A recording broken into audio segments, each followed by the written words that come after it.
Kunja Bihari Radha Madhava Kunja Bihari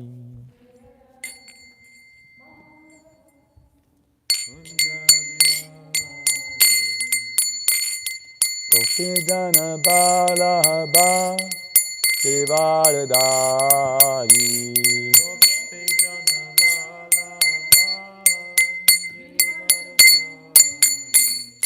Gopijana Balabha Girivardhari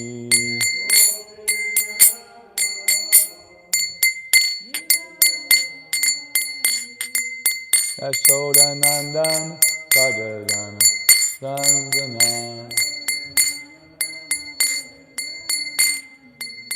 Yashodanandan Bhadradana Ranjana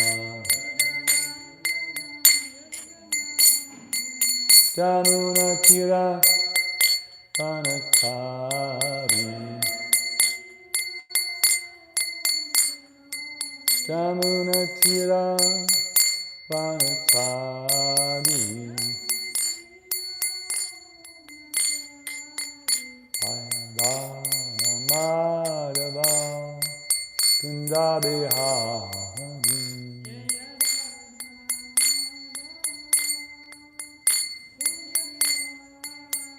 Jaya Radha Madhava Kunja Bihari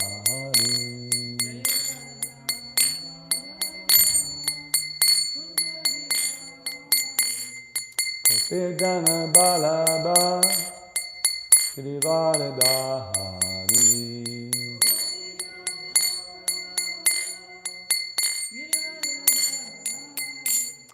Gopijana Balabha Girivardhari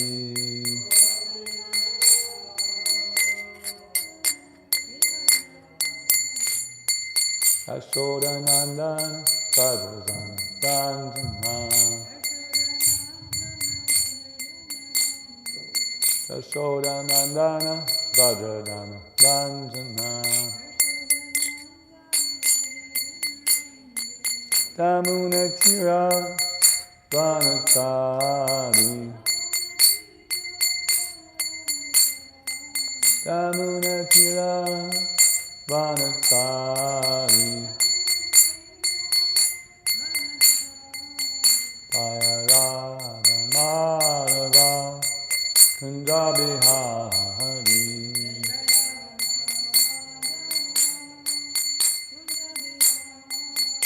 Ayarada Madhava Kunja Bihari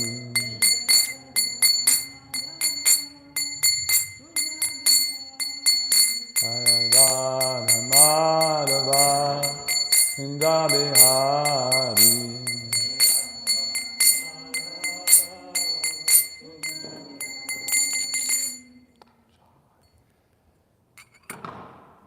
Jayom Shripad Paramahamsa Parivajakachayastatar Śrīmad His Divine Grace A.C. Bhaktivedanta Swami Śrīla Prabhupada Ki ISKCON Founder Acharya Śrīla Prabhupada Ki Jayom Shripad Paramahamsa Parivajakachayastatar Śrīmad His Divine Grace Bhaktivedanta Saraswati Goswami Maharaj Prabhupada Ki Ananta Koti Vaishnavinda Ki Namacharya Sahaidas Thakur Ki Prem Shri Guru Shri Krishna Chaitanya Prabhu Nityananda Shri Advaita Gadadhara Shri Vasadi Gaur Bhaktivinoda Ki Shri Radha Krishna Gopa Gopinath Shyamakunda Radha Kunda Giri Govardhana Ki Dam Dam Ki Navrit Maya Pradhan Ki Jagannath Puri Dham Ki Ganga Maya Ki Yamuna Maya Ki Tulasi Devi Ki Bhakti Devi Ki Samaveda Bhaktivinoda Ki Gaur Premanandi All glorious to the seven devotees. All glorious to the seven devotees. All glorious to the seven devotees.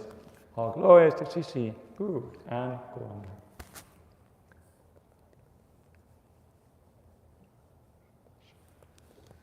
Chandrasekhar Swami has a headache, so he asked me to give class. And I thought he'd just put it on the general group so that somebody else might volunteer, but I noticed he didn't.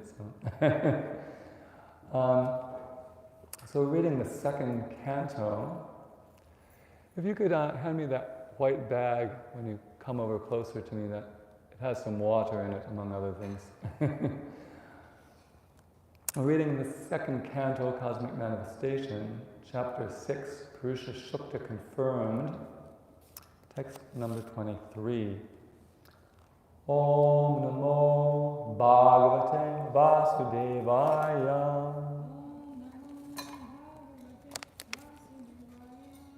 Om Namo Bhagavate Vasudevaya.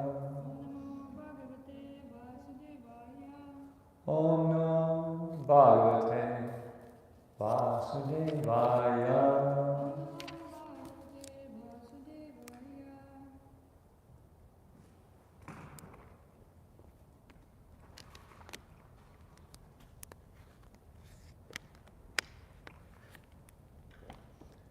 We'll go through the words. The words are down where the synonyms are. Yada asya navyat nalinat aham asam mahatmanaha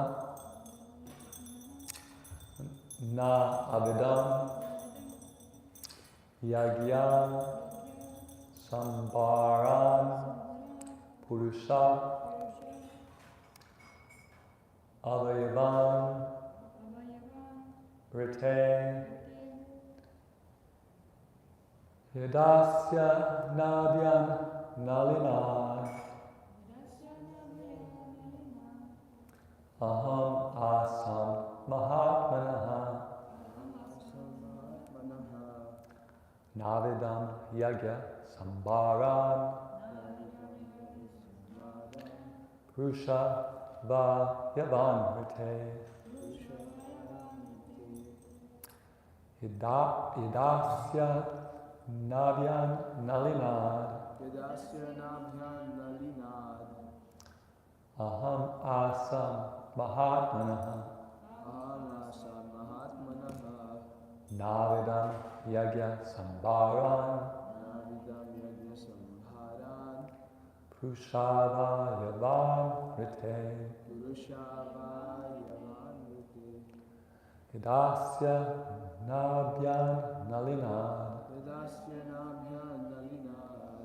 Aham Asam Mahatmanaha Navidam Yagya Sambaran Purushavayavan Rite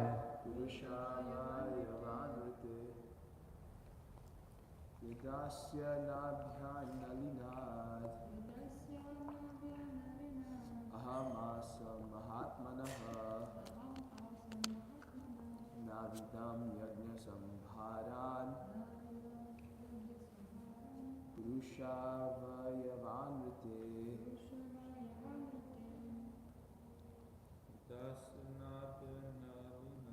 Yadasya Nabhyan Nalinad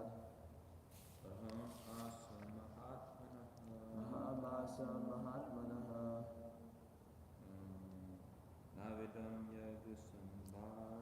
Navidam Yagna Sambharan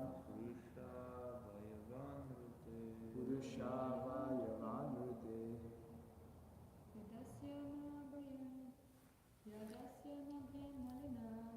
Yadasya Nabhyan Nalinad Aham Asam Mahatmanaha Navidam Yagna Sambharan Purushavayavan Rite.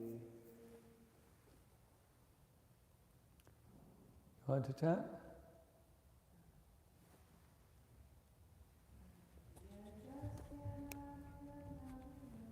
Yadasya Navya Nalinad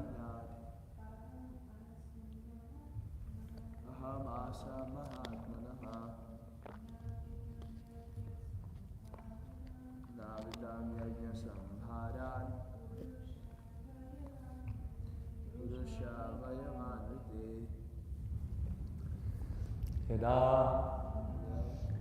at the time of Asya his Nabhyat from the abdomen Nalinat, Nalinat, from the lotus flower. the lotus flower. Aham, myself. Myself. Asam, Awesome, took my birth. took my birth. Mahatmanaha, Bhāgavatam, of the great person. of the great person. Na avidam, Now Avidam, did not know. not know. Yagya, Yajna, sacrificial. sacrificial. Sambaran, Samharan, ingredients. ingredients. Purusha, Purusha, of the Lord. the Lord. Avayavan, Avayavan, personal bodily limbs. personal bodily limbs. Rete, That they accept. accept. Translation. When I was born from the abdominal lotus flower of the Lord Mahavishnu, the great person, I had no ingredients for sacrificial performances except the bodily limbs of the great personality of Godhead. Please repeat. When I was born When I was born from the abdominal lotus flower from the abdominal of the Lord Mahavishnu, of the Lord Mahavishnu, the great person, the great person, I had no ingredients for sacrificial performances I had no ingredients for sacrificial performances except the bodily limbs except the bodily limbs of that great personality of Godhead. of the great personality of Godhead. So, in the purport, Prabhupada talks about a variety of different things. I'll read some of it and then talk about some of it, and read some more and talk some more, which is how I like to give classes when I have no time to study for them. Purport by His Divine Grace A.C. Bhaktivedanta Swami, Srila Prabhupada. Lord Brahma, the creator of the cosmic manifestation, is known as Swayambhu, or one who is born without father and mother. The general process is that a living creature is born out of the sex combination of the male father and the female mother. But Brahma, the firstborn living being, is born out of the abdominal lotus flower of the Mahavishnu's plenary expansion of Lord Kṛṣṇa. The abdominal lotus flower is part of the Lord's bodily limbs, and Brahma is born out of the lotus flower. Therefore, Lord Brahma is also a part of the Lord's body. Brahma, after his appearance in the gigantic hollow of the universe, saw darkness and nothing else. He felt great perplexity, and from his heart he was inspired by the Lord to undergo austerity, thereby acquiring the ingredients for sacrificial performances. But there was nothing besides the two of them, namely the personality of Mahavishnu and Brahma himself, born out of the bodily part of the Lord. For sacrificial performances, many ingredients were in need, especially animals. The animal sacrifice is never meant for killing the animal, but for achieving the successful result of the sacrifice. The animal offered in the sacrificial fire is, so to speak, destroyed, but at the next moment is given a new life by the Vedic hymns chanted by the expert priest.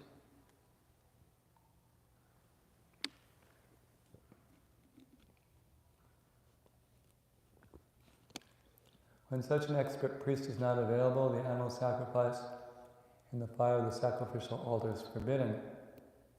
Thus Brahma created even the sacrificial ingredients out of the bodily limbs of the Garbhodakshay Vishnu, which means that the cosmic order was created by Brahma himself. Also, nothing is created out of nothing, but everything is created from the person of the Lord. The Lord says in the Bhagavad Gita 10:8, Aham sarvasya palago matasavam pravarti. Everything is made from my bodily limbs, and I'm therefore the original source of all creations. Om Jnanatimandasya Gyananjana Shalakaya Chakshunamitam Yena Tasmai Shri Gurave Namah Namo Vishnu Padaya Krishna Vastai Bhuleshmite Bhakti Vedanta Swami Niti Namaste Saraswati Devi Gauravani Pacharani Nivasesha Srinivani Paschachari Srini Jai Shri Krishna Chaitanya Prabhu-Nityananda Shri Advaita Gadadhar Shri Vasadi Gaur Bhaktivinda Hare Krishna Krishna Krishna Hare Hare Hare Rama Rama Rama Hare Hare Anchakalpaturvyascha Kṛpa Sindhuvescha Patitanam Pavanebhyo Vaishnavebhyo Namo Namaha. So this is a interesting verse because Brahma is talking about how he was born. Usually other people talk about how Brahma was born. This is maybe the only place that Brahma talks about how he was born in the whole book, perhaps. So it's confirmed that he actually came out of the body of the Lord, actually out of a lotus flower growing out of the Lord's abdomen. That's a pastime of Krishna. Krishna has many colorful pastimes. And lotuses are very important.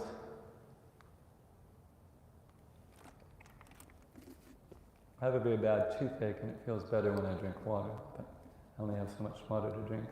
So we'll see how it goes. And I can only drink water so long. So when I was reading the verse, the word nalinat means from the lotus flower, but actually in Sanskrit there's many words for lotus. Padma means lotus, and Aravinda means lotus, and there's a few other ones too. So lotus is a very beautiful flower, and it's used in different analogies because it's so beautiful. Krishna, different parts of Krishna's body are compared to the lotus. There's a nice verse by Queen Kunti. Namo Pankaja Nabhaya, Namo Pankaja Maline, Namo Pankaja Netraya, Namaste Pankajambraye. So Namo Pankaja Nabhaya. So this refers to his navel is as beautiful as a lotus. Namo Pankaja Maline, he's decorated with a garland of lotus flowers. Namo Pankaja Netraya, I offer my obeisances to him who has beautiful lotus eyes. And Namo Pankaja Nangraye, I offer my obeisances to the lotus feet of the Lord. So a beautiful prayer by Kunti.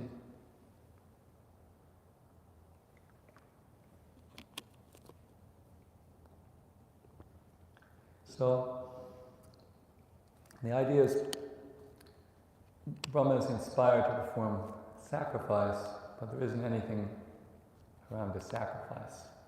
So Prabhupada talks about sacrifices here. Of course, sacrifice is described as different ways of attaining the Supreme Lord in different ages. In the age of Satya or Krita Yuga. Satya Yuga is called Satya Yuga because it's the age of truth. And it's called Krita Yuga because everyone did their duty for Krita. Then he's worshipped by meditation. And then in the next age, Treta, he's worshipped by performance of sacrifices. And then he's worshipped by deity worship in Dwapara Yuga, and Kali is worshipped by the chanting of the holy name. So different sacrifices were performed, and Prabhupada takes the opportunity to talk about animal sacrifice. So, of course, animal sacrifices are among things that are forbidden in this age. The sacrifice of a cow and goat or horse is forbidden in this age. So the deal is that, of course, we talk about non-violence, so this idea of sacrifice, that sounds like it's not in keeping with the idea of non-violence. It doesn't sound very non-violent, does it? So, why it actually is non-violent is that the animal was given a better life than it had before. So it actually came out ahead. So externally it looked bad, but either it got a new, young, fresh animal body or it got a human body. as a result of being sacrificed. So it actually came out ahead spiritually. Because we live in a culture where we're taught basically a very materialistic idea that we are the body, and then at the time of death the body is finished and then we're finished basically. So death seems like a really bad thing. It seems like the ultimate worst thing that can happen to you is you can die. But that's not actually true from a Vedic point of view. The worst thing that can happen to you is you can become degraded and have a worse body in the next life. So if you die and come out with a better body, then you actually came out ahead. So we're not used to thinking that. Being brought up in this materialistic society, we're used to thinking that death is the worst possible thing. But it's actually not. Degradation of the soul is the worst thing. So these animals were actually elevated, so it was actually good. Everyone benefited, the animal benefited, the person who performed the sacrifice benefited.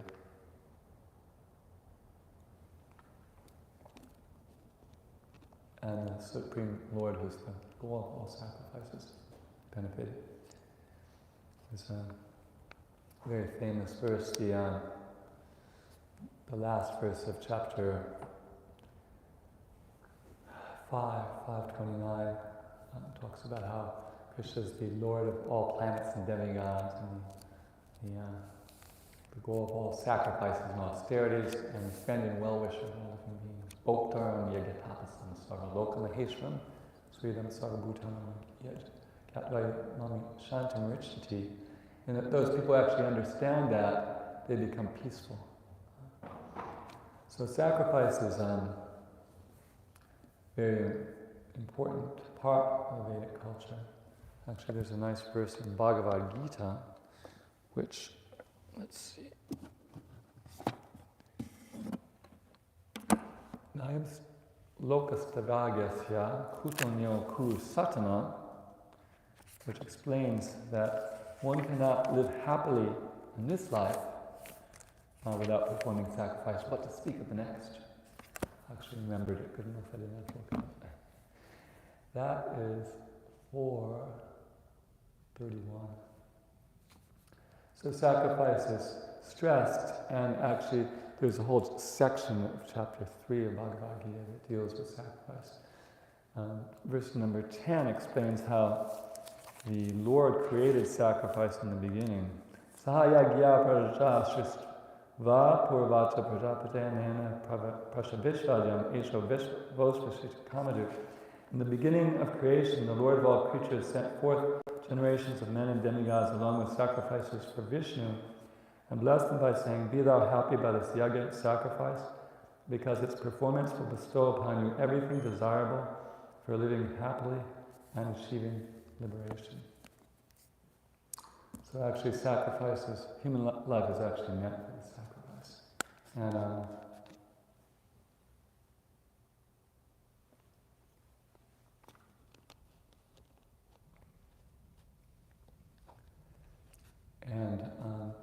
we're very fortunate that in this age there's only one sacrifice recommended, and that sacrifice is Sankirtan, the congregational chanting of the holy name of the Lord. And the main verse in the Śhrīmad-Bhāgavatam, which talks about which Chaitanya Kṛṣṇa Bhāram Trisha Krishna Sangopangas Parshvam Yagai Sankirtana Prayar Jantahi Sunesa. So it explains that the word praya means chiefly. So chiefly he's worshipped by this process of Sankirtan. We worship the deity of Lord Chaitanya, we study Chaitanya Charitamrita, Chaitanya Bhagavat. We do other things to worship Lord Chaitanya, but the chief thing is this Sankirtan. And so this penance or sacrifice was there even in the beginning. From the first created being, he had to perform sacrifice. Because basically he didn't know what he had to do. He didn't know what his duty was, so he had to perform sacrifice to become enlightened, to know what his duty was and how to execute that duty. And we also have to perform sacrifice, and it's also said, the verse before that actually, the Yagnatar Kamano Yantra Loko Yam Kamabandhana Tad Artam Apikonteya Mukta Sangha Samasha says that all our activities should be performed as sacrifices to Lord Vishnu. Otherwise, they create bondages in this world. Therefore, one should always act in sacrifice and thereby remain free from bondage.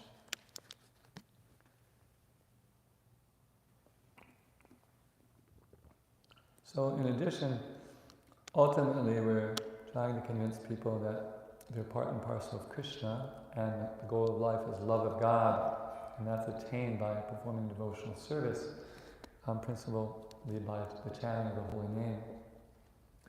But even if people aren't able to assimilate this transcendental philosophy, still just to survive in this world, they come out ahead if they perform sacrifice. And there was one time Prabhupada was speaking with someone in India about personalism versus impersonalism, and in that particular instance, Prabhupada chose to make the point that without performing sacrifice to Vishnu, you won't get the necessities of life. So that's the that's what it's described, that without sacrifice to Vishnu. So what is the value of your impersonal meditation if you can't even get the necessities of life without worshipping Lord Vishnu? So this spirit of sacrifice was there from the beginning of the creation, and toward the end of this paragraph. Well, I can fill up your bottle for you. Yeah, that would be nice. Let me just pour the remainder of this bottle into my cup. So while you're filling up my bottle, I'll have some water. Thank you. You can fill it with the New York City tap water. It doesn't bother me. I drink it all the time. So let's see. So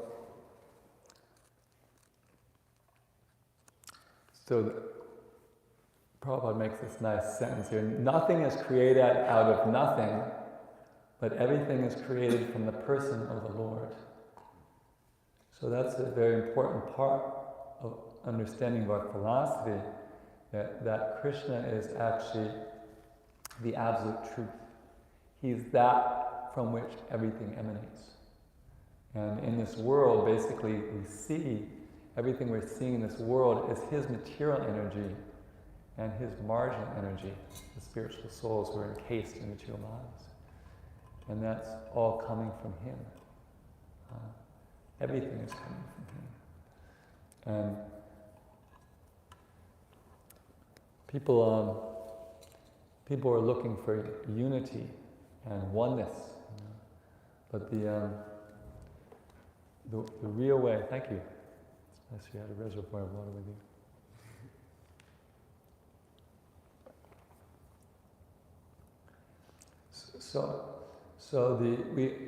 We have a different understanding of oneness than the monists. They consider themselves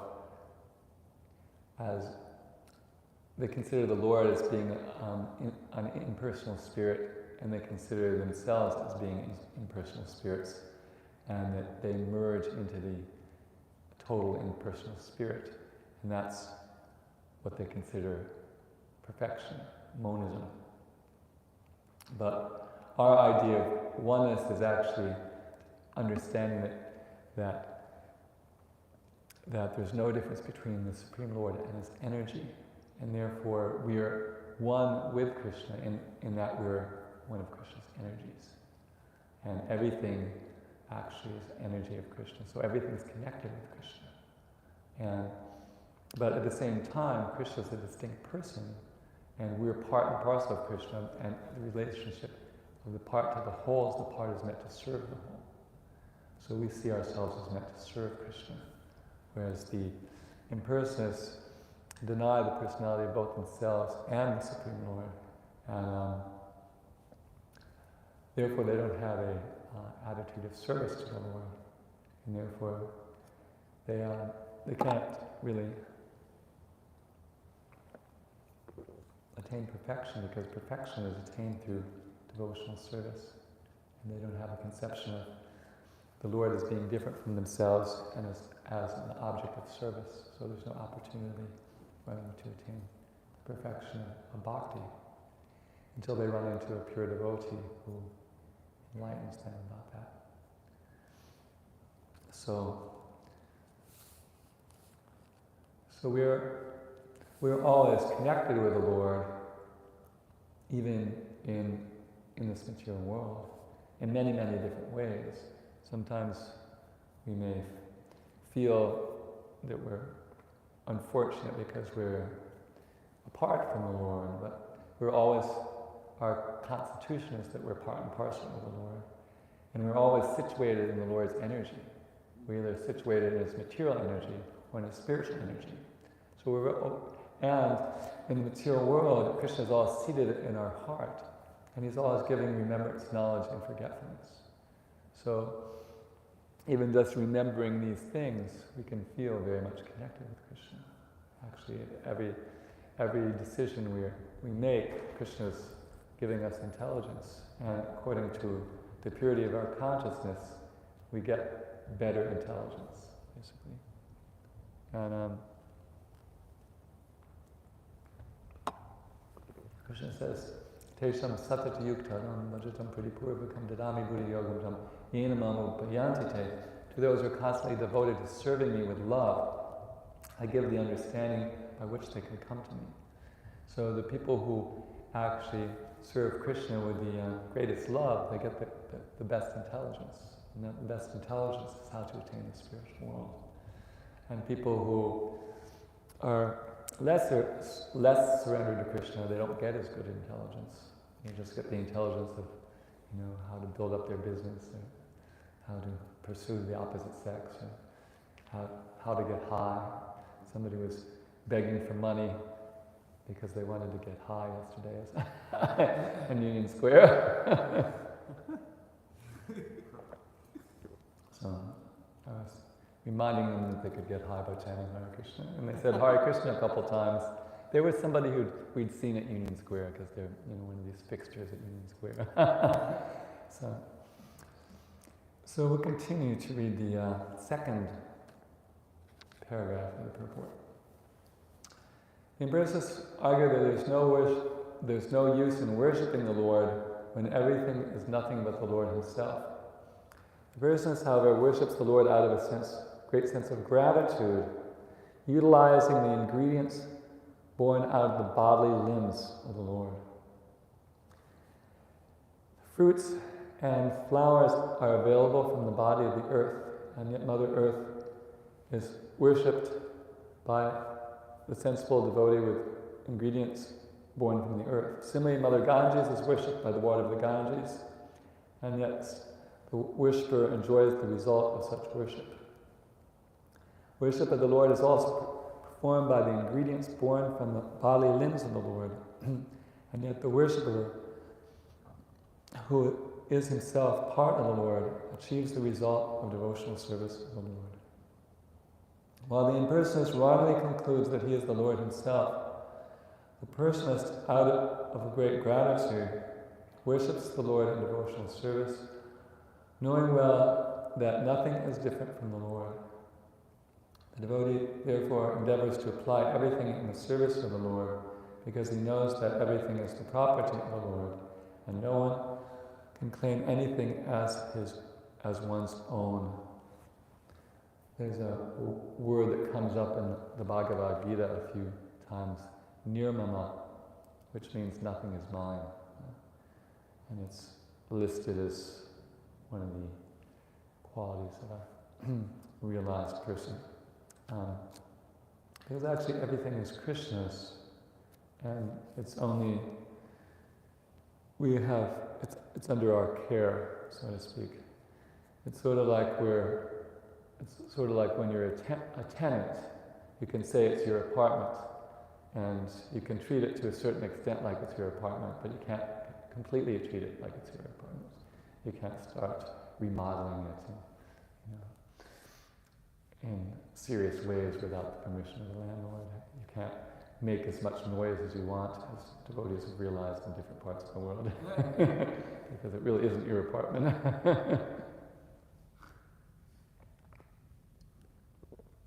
So, even our body it's not actually ours. It's unknown from Kṛṣṇa. And if we misuse it, Kṛṣṇa will take it away. The demons are people who misuse the body that was given to them by Kṛṣṇa. So Kṛṣṇa has to take the trouble of the most severe of the demons. Kṛṣṇa takes the trouble to come and reclaim that body that he gave them because they misused it. So it's always very important for us to remember that everything is the property of Kṛṣṇa, and therefore we treat it nicely. That's one of the reasons why the devotees are very clean, because they consider that everything's Kṛṣṇa's place and they want to keep Kṛṣṇa's place clean. I was on a train in India once, and this guy was asking me what I thought of the Indian philosophy or the Indian religion or Hinduism or something like that. And I was saying, well, that was a very wonderful idea how the Supreme Lord is the source of everything and everything is his property. But you wouldn't understand that by how dirty this train is. Because the trains are seriously dirty. Sometimes they have somebody come through with they don't really have receptacles for the trash. So you either throw it out the window or drop it on the floor. So everything is the property of the Lord, and the devotee sees that and then uses it according to the directions the Lord gives in the revealed literatures and through the mouth of the saintly persons. And then becomes freed from the illusory conception of himself as proprietor. So many verses talk about freedom from proprietorship in Bhagavad Gita. I think 6:10 deals with freedom from proprietorship.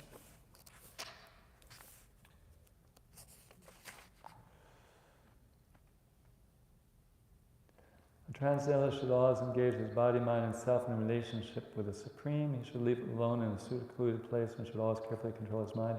He should be free from desires and feelings of possessiveness.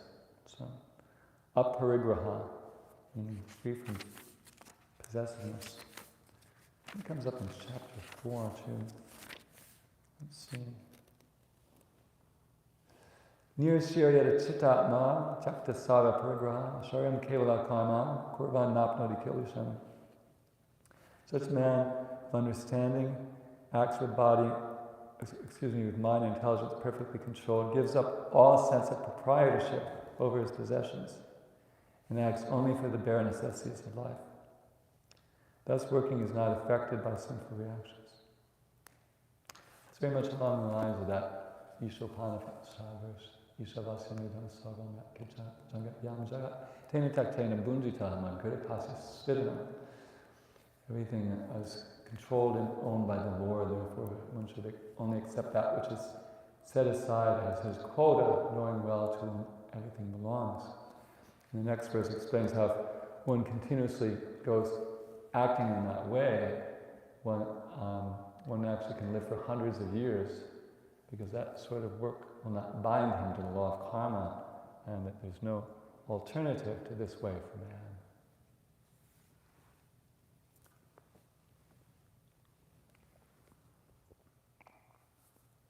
The perfect conception of oneness helps the worshipper in being engaged in his loving service, whereas the impersonalist, being falsely puffed up, remains a non-devotee forever without being recognized by the Lord. There's actually a very powerful example of an impersonalist not being recognized by the Lord. There was this devotee, I think it was Raghunath Bhatta. Raghunath Bhatta, he was going to see Lord Chaitanya, and there was this Brahmana who was always chanting the name of Ram, I believe. But he was doing it to get impersonal liberation. So even though he had such a nice mentality that he offered to carry the belongings of Raghunath Bhatta on their journey, he was very much into this misconception. And when they arrived to see Lord Chaitanya, Lord Chaitanya was very happy to see Raghunath Bhatta, but he completely ignored the guy who carried his stuff because he was chanting the name of Ram with the idea of becoming liberated, not with the idea of service to Ram.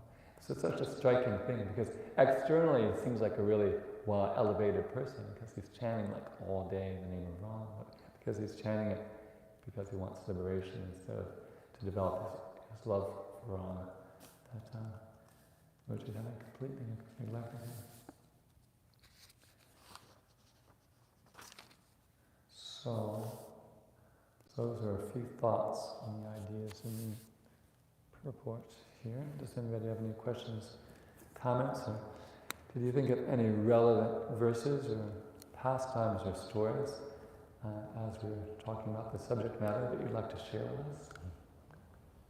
I had a question. You were saying how one time Prabhupada was having a discussion with an impersonalist. Yeah. And then he was saying, well, you have to worship Vishnu just to even get your... You get the necessities of life. Yeah, if you don't get any rains. I think it might have been during a drought. I think it was during a drought. Because I proofread a book called Prabhupada in South India. And actually, many of the times he went to South India, there was a drought in Hyderabad.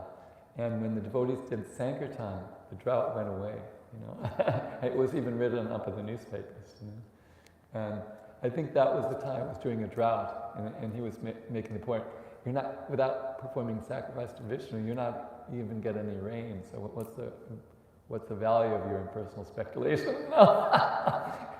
if you don't have any water to drink and any food to eat, because you're not worshiping Lord Vishnu. It was humorous, actually. Yes. Regarding the last point of how that story of Raghunath Bhatta Goswami. Yeah. He was, in one sense, doing the practice of devotional service, but for a wrong end, impersonal liberation.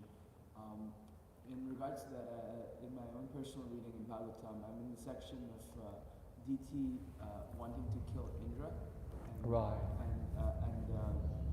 Indra, and then Kashyapa Muni after realizing her intentions, wanted to give her the practice of bhakti. Right. So that she can do the practice of bhakti, and so then the intention will get purified. But her intention to do the practice of bhakti was so that she can get the son to kill Indra. So then how can we understand that, for that person who was with Raghunath Bhatta Goswami, the practice of bhakti should, in one sense, purify him. Right. But at the same time, Mahaprabhu didn't pay any heed to him. Well, of course, Mahaprabhu is omniscient. So he knows in the heart of the person. So Prabhupada talks about that the impersonalists, they can become purified by the chanting, but it takes a long time. And you would think that by serving the Vaishnava and chanting the holy name, it might be sufficient. But apparently Mahaprabhu didn't think that he was really ready for the mercy. Because it's interesting, because Mahaprabhu gave mercy to so many unqualified people. Like so many serious people with serious issues. But so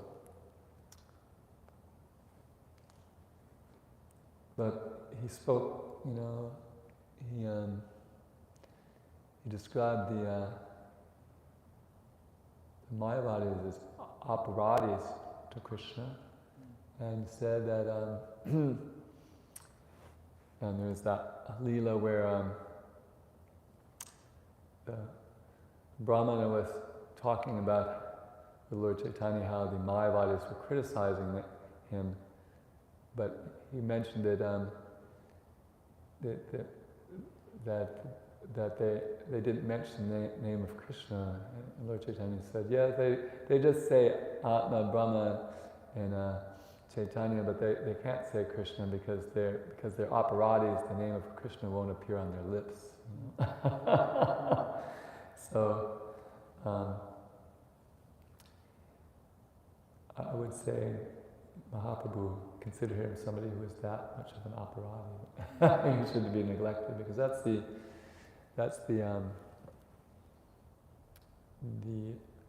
envious people are to be neglected by the person acting as a Madhyama Adhikari. So maybe that would be an explanation. Yes, sir. I had a small comment, but then also a question. Regarding that, I remember in one of the purports, Kṛpa was describing that because she was a simple woman and she was chaste to her husband, she would follow whatever her husband would prescribe to her. And because she had a determined vow to kill Indra, but so she had like a goal in mind, and she was simple and she would just listen to whatever her husband told her. So maybe this person was rather not Bhakti wasn't so simple. Right. Yeah. But another question I had was, a lot of times we meet people who are interested in meditation and yoga, but that's the yogya of Sakti Yoga, and it almost seems like people are more into that in general than chanting. So why are people more attracted to the yogya of Sakti Yoga and not the yogya of Kali Yoga?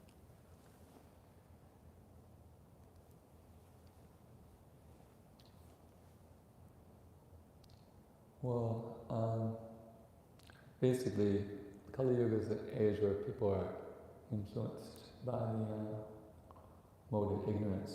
Right? So they don't actually know what to do or what not to do. Part of not knowing what to do or what not to do is not knowing what the yoga is.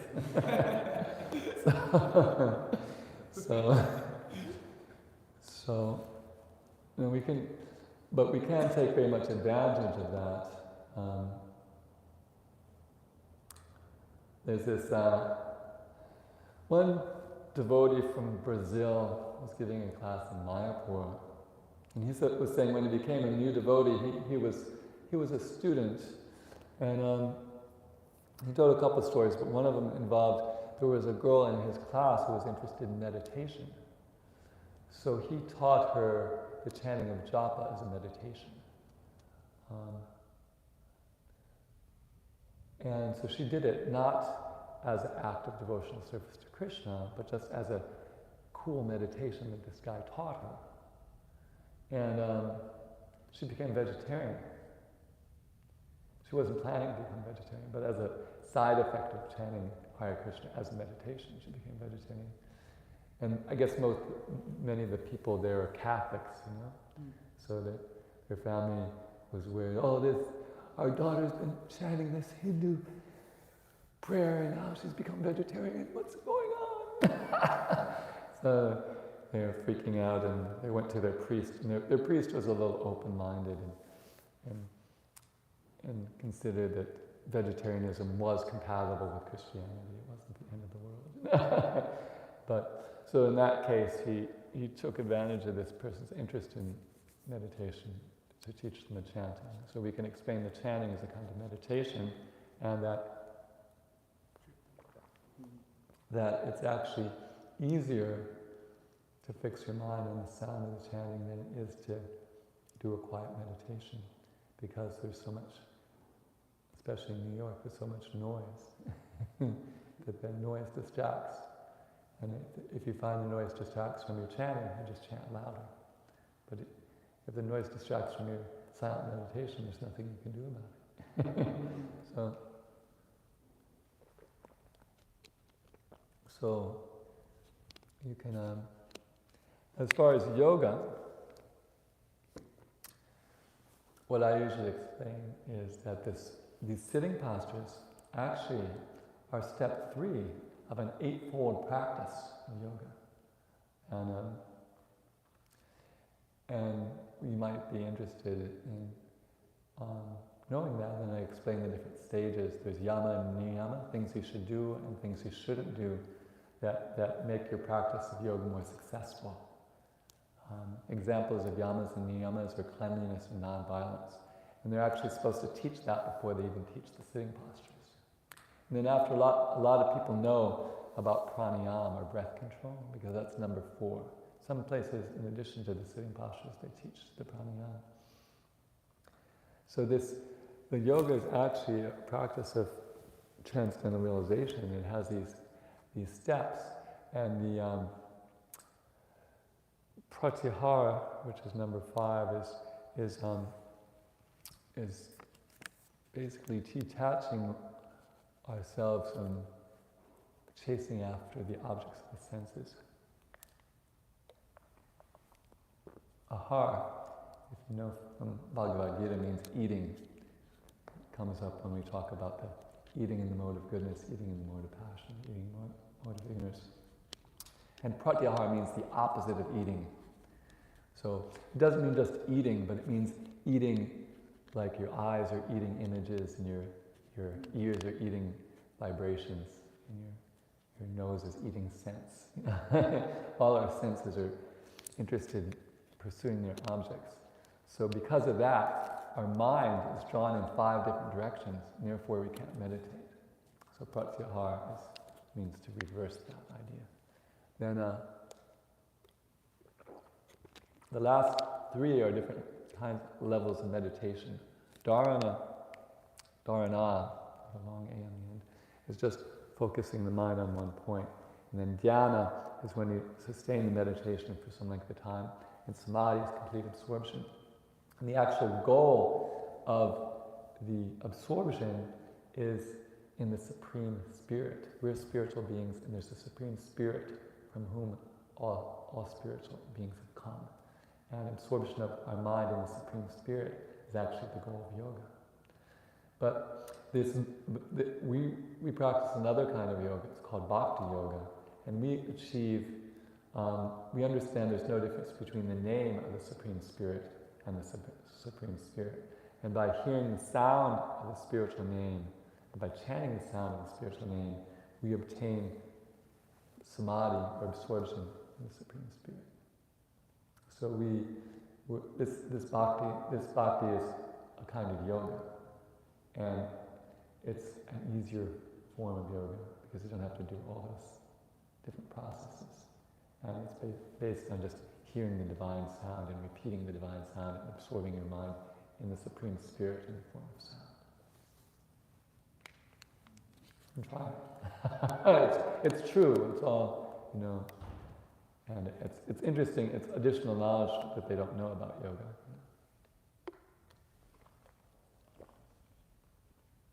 Because that's the goal of yoga, is the supreme samadhi, absorption of the mind in the Supreme Spirit. In other words, always think of Kṛṣṇa, never forget him. Samadhi. Yes, ma'am, sorry. Thank you for the nice class. I was just thinking about, we have this verse which says that whether you have material desires or you don't have material desires, or you want liberation, whatever you want, you just have to worship Kṛṣṇa. Akama, sarva kama bhava. You know the rest of it? You should learn it. It's one of the Bhakti Yoga verses. And otherwise, if you pray for something which we, like, for example, I read that I have to pray for pure devotional service, but I don't have, I know I'm supposed to have this desire, but I'm not necessarily have this desire. And I heard that if we still pray for this desire, it's like we're cheating ourselves and we're cheating the Lord, because we still have this immaterial desires. And I cannot understand what was the Brahman's fault, that he was desiring liberation while still worshipping Lord Ram, because he was still praying to Kṛṣṇa.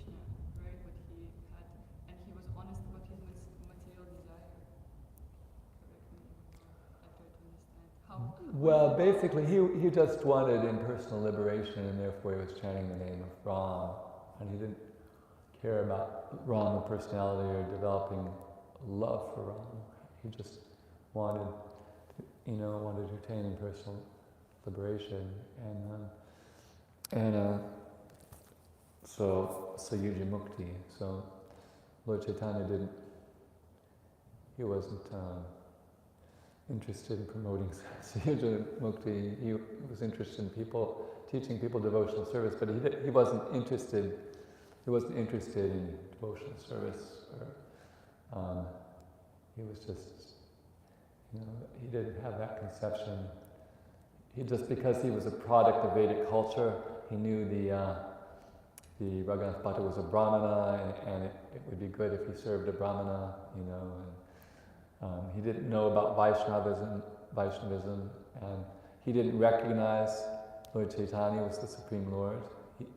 There's actually no difference between Lord Ram and Lord Chaitanya. So you'd think if you're really chanting the name of Lord Ram and Lord Chaitanya appeared, you'd recognize that this was your Lord, But because he was so much fixed in his impersonal understanding, he didn't recognize actually that Lord Chaitanya was the Supreme Personality, right? There's no mention of that, right? So, and there was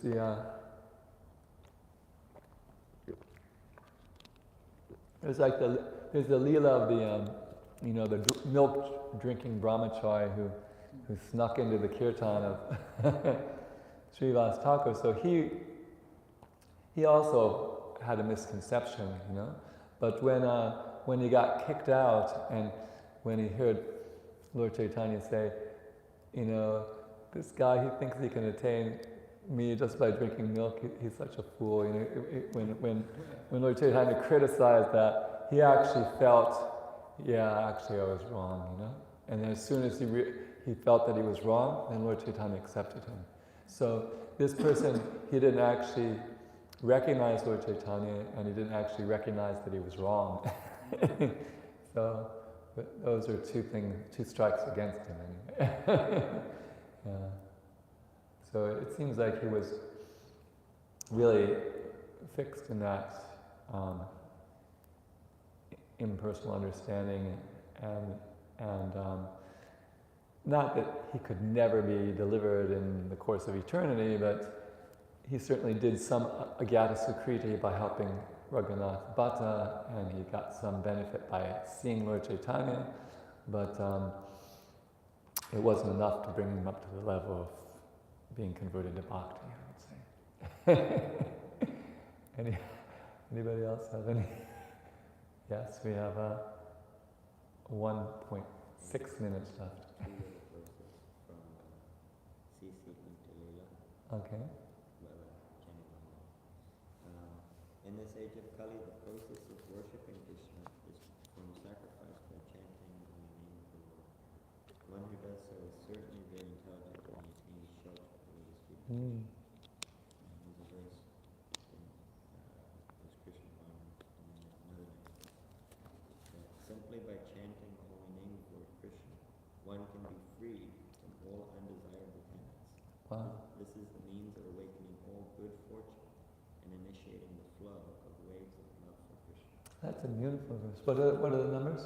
It's CC unto 29 and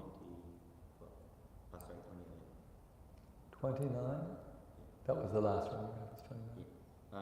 The first one was 29. So 29, 30, and 31? 22. 20.1.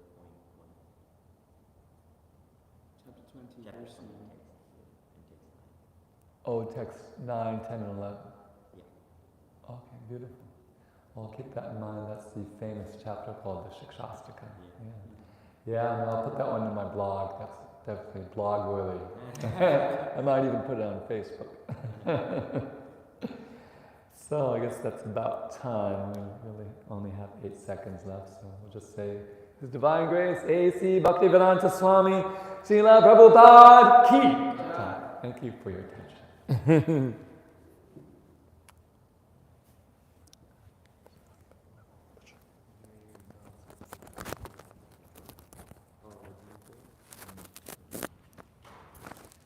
Hare Krishna.